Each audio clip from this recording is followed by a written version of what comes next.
Good morning बच्चों, मैं नंद किशोर सिद्धार्थ शिक्षा सदन senior secondary school Sojat road में आपका स्वागत है। आज हम कक्षा 8 विषय हिंदी व्याकरण पार्ट 2 क्रिया का पार्ट 3 पढ़ने जा रहे हैं, जो अब तक हमने पढ़ लिया। जैसे मैं कह रहा हूँ कि रितिका ने नया पेन खरीदा, गौरव बीमार है, तो इसमें खरीदा और है ये क्रिया हो रही है, कार्य करने का बोध हो रहा है। और देखते हैं कि जिन शब्दों से किसी कार्य के करने या होने का बोध होता है उन्हें क्रिया कहते हैं, ठीक है ना। और धातु, क्रिया के मूल रूप को धातु कहते हैं, जैसे सुन, जा, पढ़, उठ, भाग, तेर, खेल, पी, ये सभी धातु है। और धातु के साथ प्रत्यय लगाकर क्रिया का निर्माण किया जाता है। और क्रिया के मूल रूप के पीछे ना लगाकर, क्या ना, जैसे सुन प्लस ना प्रत्यय है तो हो गया क्रिया, क्या हो गया सुनना। जा प्लस ना तो जा धातु है और ना क्रिया है, सॉरी प्रत्यय है, तो क्रिया होगी जाना। गिर प्लस ना तो गिरना, है ना। उसी प्रकार अनेक क्रिया हैं। पढ़ पढ़ता है, पढ़ती है, लिखता है, लिखा, लिखते हैं। क्रिया के भेद, क्रिया के भेद दो आधार पर किए जाते हैं, कर्म के आधार पर, रचना के आधार पर। कर्म के आधार पर क्रिया के भेद जो दो है, अकर्मक और सकर्मक। अकर्मक यानी कर्म नहीं हो, सकर्मक में कर्म सहित हो। अकर्मक वाक्य में जिस क्रिया के साथ कर्म नहीं होता है तथा क्रिया का फल सीधा कर्ता पर पड़ता है, उसे अकर्मक क्रिया कहते हैं। जैसे अंशुल हंसता है, अब वो अपना आप ही हंस रहा है, कोई नहीं हंस रहा है तो हंसता है, अकर्मक है। अकर्मक क्रिया की पहचान क्या, किसे, किसको लगाकर प्रश्न करने से कोई उत्तर नहीं मिलता है तो वो अकर्मक क्रिया होती है, ठीक है ना। उसी प्रकार देखते हैं अपन सकर्मक क्रिया। सकर्मक क्रिया में हमेशा ध्यान रखना कि जिन क्रियाओं के साथ कर्म होता है और क्रिया का फल कर्म पर पड़ता है वो सकर्मक है। जैसे सुरेश आम खाता है, तो आम, सुरेश क्या हो गया कर्ता, आम क्या हो गया कर्म, खाता क्या हो गया क्रिया। तो क्रिया का जो फल आम है वो कर्म पर पड़ रहा है, ठीक है ना। सकर्मक क्रिया की पहचान, यदि वाक्य में प्रयुक्त क्रिया के साथ क्या, किसे, किसको लगाकर प्रश्न करने से उत्तर मिलता है, अकर्मक में नहीं मिलता है, ध्यान रखना, तो वह क्रिया सकर्मक क्रिया होती है। तो रमेश आम खाता है, तो प्रश्न हो गया कि रमेश क्या खाता है, उत्तर हो गया सेव। सेव क्या है कर्म है, तो इसका मतलब जो खाता है वो सकर्मक क्रिया है, यानी कर्म सहित है, ठीक है ना। उसके बाद देखिए सकर्मक क्रिया के भेद। सकर्मक क्रिया के दो भेद है, अकर्मक क्रिया और द्विकर्मक। अकर्मक में एक कर्म होता है, जैसे श्रेया रामायण पढ़ती है, ठीक है ना, और वो क्या पढ़ रही है रामायण, ठीक है ना, तो एक ही कर्म हो गया इसमें। रामायण क्या है एक कर्मक हो गया। द्विकर्मक में देखिए जिन क्रियाओं के साथ दो कर्म होते हैं उन्हें द्विकर्मक कहते हैं। तो द्विकर्मक में देखिए दीपिका ने शिखा को पेन दिया, तो दीपिका ने, तो ये तो हो गया कर्ता, और शिखा क्या हो गया पहला कर्म हो गया, क्या दिया पेन दिया, तो शिखा और पेन दो कर्म हो जाते हैं, ठीक है। उसी प्रकार देखते हैं आगे,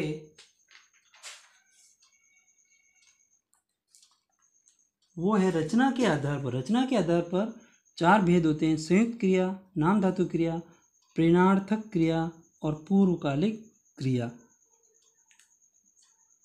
तो पहली है संयुक्त क्रिया। संयुक्त क्रिया जब वाक्य में दो या दो से अधिक क्रियाओं का एक साथ प्रयोग होता है तो वो संयुक्त क्रिया। तो इस संयुक्त क्रिया की मिल दो से भी अधिक क्रियाएं उसमें आती है, ठीक है ना। जैसे अनिरुद्ध ने कमीज उतार दिया, अब देखो, उतारना और उतार कर दिया, ठीक है ना। तो इसमें क्या है कि उतार दिया। अब जो है इस प्रकार की क्रियाओं को पहली क्रिया जो प्रधान क्रिया है, दूसरी क्रिया क्या है कि इसमें एक रंजक क्रिया होती है। रंजक क्रिया यानी कि प्रधान जो क्रिया का प्रभाव बढ़ा देती है। फिर अब इसके साथ में अब नंबर 2 पे जो क्रिया आ रही है वो है नाम धातु क्रिया। नाम धातु क्रिया का मतलब है कि जो क्रिया, ये नंबर 2 वाली क्रिया है, जो क्रिया संज्ञा, सर्वनाम तथा विशेषण शब्दों से बनाई जाती है उन्हें नाम धातु क्रिया कहते हैं, ठीक है ना। अब जैसे पेंटर दीवार रंगने लगा, पेंटर क्या करने लगा, दीवार रंगने लगा। अब जो ये जो रंग है ना, ये रंगना, ये क्या संज्ञा हो गया, ठीक है ना, शब्दों से बनाई जाती है। श्वेता पाठ दोहराने लगी। अब जो ये दोहराना जो है ना, वो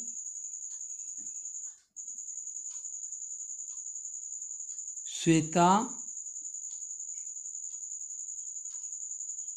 ने श्वेता पाठ दोहराने लगी। अब ये दोहराना जो है ना वो विशेषण हो गया, दोहराना ये क्या हो गया, विशेषण, ठीक है। फिर देखिए, हमें अच्छाइयों को अपनाना चाहिए, जो बुरी चीज़ें उनको त्याग देना चाहिए, और जो अच्छाइयाँ अच्छी बातें हैं जो जीवन में आगे बढ़ने के लिए काम आती है, वो हमें अच्छाइयों को अपनाना चाहिए।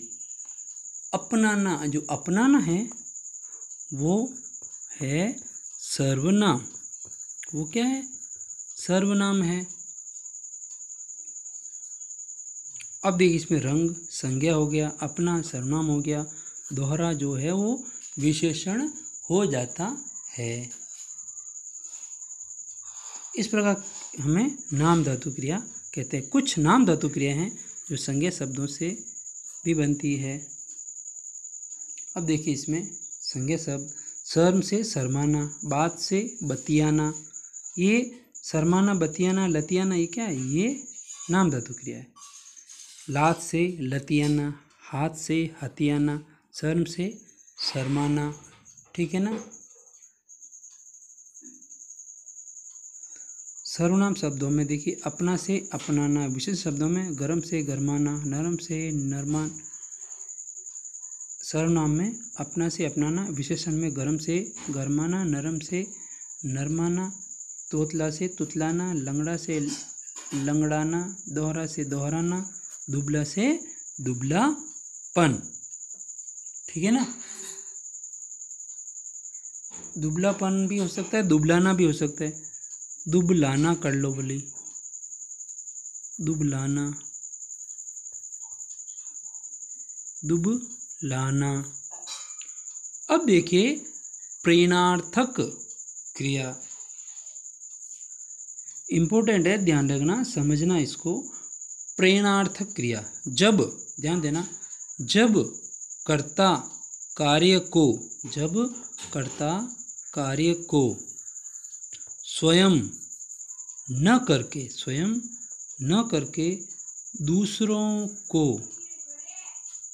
को कार्य करने के लिए, ध्यान देना, दूसरों को कार्य करने के लिए प्रेरणा देता है, उनको कहता है, जैसे मैं हूँ, मैं कार्य नहीं कर रहा हूँ और आपको कह रहा हूँ कि ये पेन उसको दे दो, तो मैं आपको प्रेरणा दे रहा हूँ और आप आगे कार्य कर रहे हो, तो उसे प्रेरणार्थक क्रिया कहते हैं।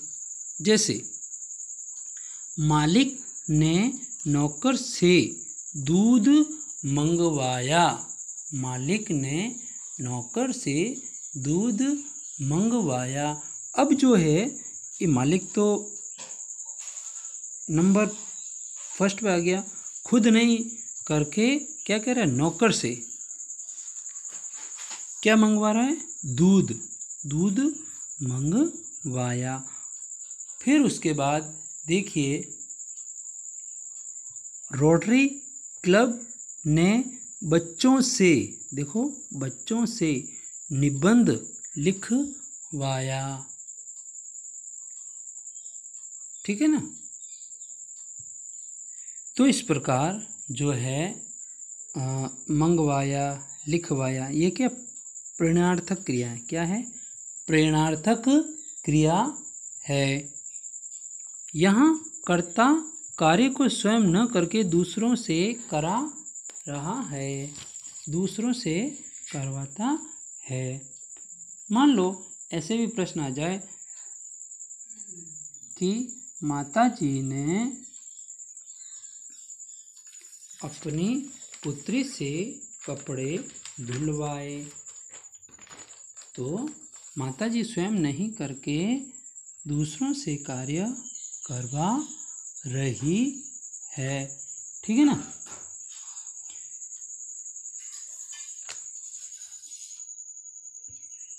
तो ये प्रेरणार्थक क्रियाएं होती हैं। उसी प्रकार अपन देखते हैं कि प्रेरणार्थक कौन है, प्रेरक कौन है, वो देखते हैं इसको।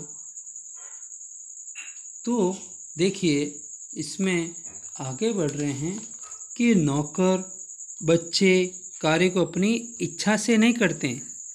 जो कार्य है वो नौकर और बच्चे अपना आप ही वो दूध नहीं ला रहा, किसी के कहने पर। बच्चे जो निबंध अपने आप नहीं लिख रहे हैं, अपनी इच्छा से नहीं लिख रहे हैं, रोटरी क्लब के द्वारा बच्चों से निबंध लिखवाया गया। तो इसमें मालिक रोटरी क्लब क्या हो गया? प्रेरणा होगी, यानी कि प्रेरक करता है, उनको प्रेरित किया गया कि आप ये कार्य करो, है ना, ये कार्य आप करो। तो बच्चे प्रेरित हुए, नौकर प्रेरित हुआ और वो कार्य किया। इससे क्या, ये प्रेरक करता है और नौकर व बच्चे क्या प्रेरित हुए, प्रेरित हुए। हाँ, वास्तव में हमें कार्य करना है, प्रेरित हुए और उन्होंने वो कार्य किया। तो प्रेरित होकर उन्होंने कार्य किया। अब देखिए प्रेरणार्थक क्रियाओं के दो भेद है। कितने भेद हैं? दो भेद है। पहला प्रथम प्रेरणार्थक और दूसरा हो गया द्वितीय प्रेरणार्थक। ध्यान देना, प्रेरणार्थक क्रियाएं दो भेद हैं, प्रथम और द्वितीय। अब देखिए प्रथम में देखिए, जिस क्रिया में कर्ता स्वयं कार्य में सम्मिलित नहीं होता, ध्यान देना कि जिस क्रिया में कर्ता स्वयं कार्य में सम्मिलित नहीं होता है, प्रेरणा देता है। क्या करता है? प्रेरणा देता है, उसे प्रथम प्रेरणार्थक कहते हैं। क्या कहते हैं? प्रथम प्रेरणार्थक क्रिया कहते हैं। ठीक है। जैसे शिक्षक छात्रों को पढ़ाता है, शिक्षक क्या करता है? छात्रों को पढ़ाता है। तो ये शिक्षक जो है, शिक्षक दूसरों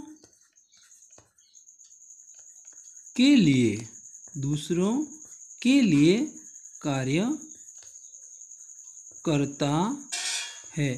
शिक्षक क्या कर रहा है? दूसरों के लिए कार्य करता है। ठीक है। तो यहाँ प्रथम प्रेरणार्थक क्या होगा? पढ़ाना। ये प्रथम प्रेरणार्थक है, प्रथम प्रेरणार्थक पढ़ाना। ठीक है। उसी प्रकार देखिए द्वितीय प्रेरणार्थक, जब कर्ता स्वयं कार्य न करके किसी दूसरे को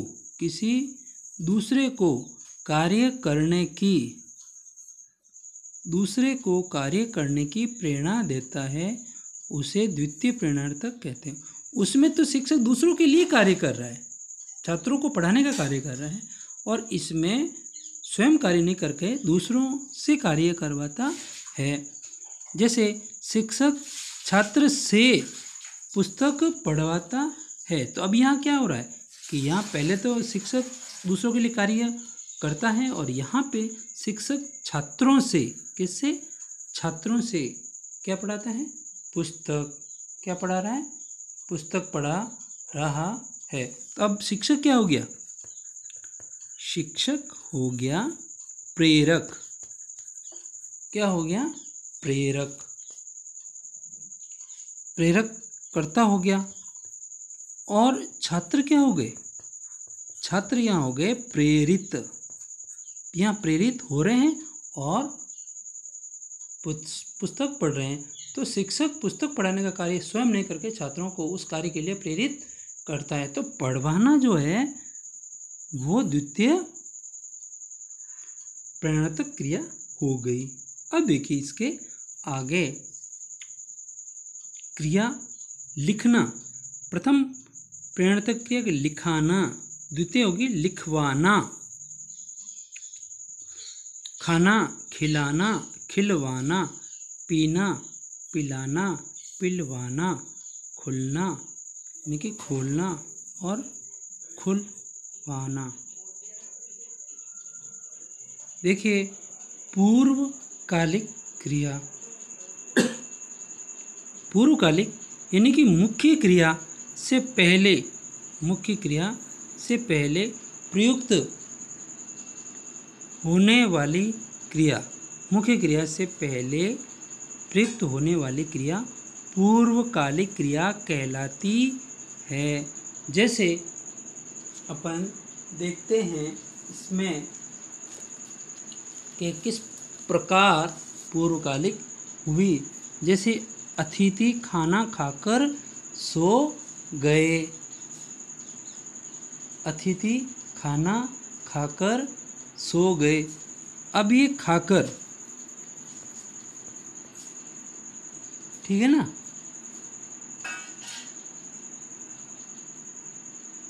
खाना क्या हो गया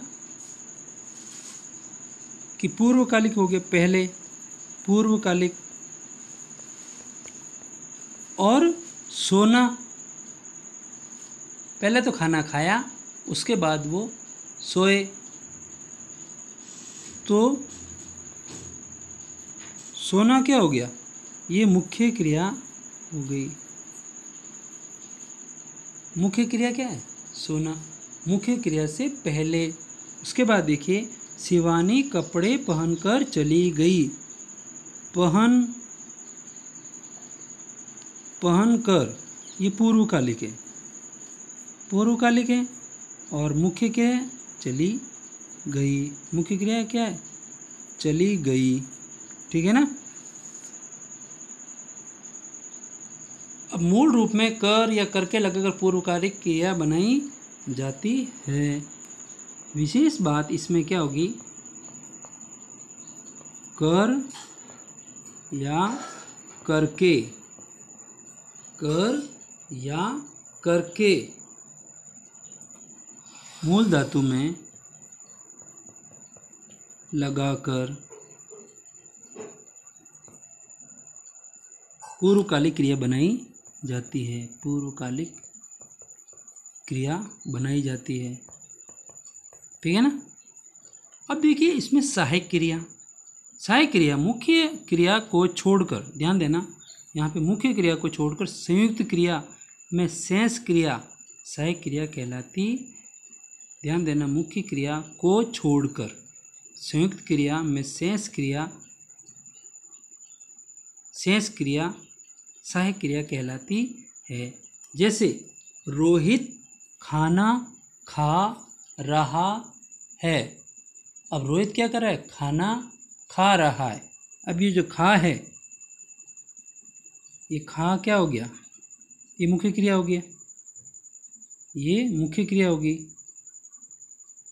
और रहा है, ये इसकी सहायक क्रिया हो गई, ये सहायक क्रिया हो गई। शेर पेड़ पर चढ़ रहा है। चढ़ना मेन है, मुख्य क्रिया है।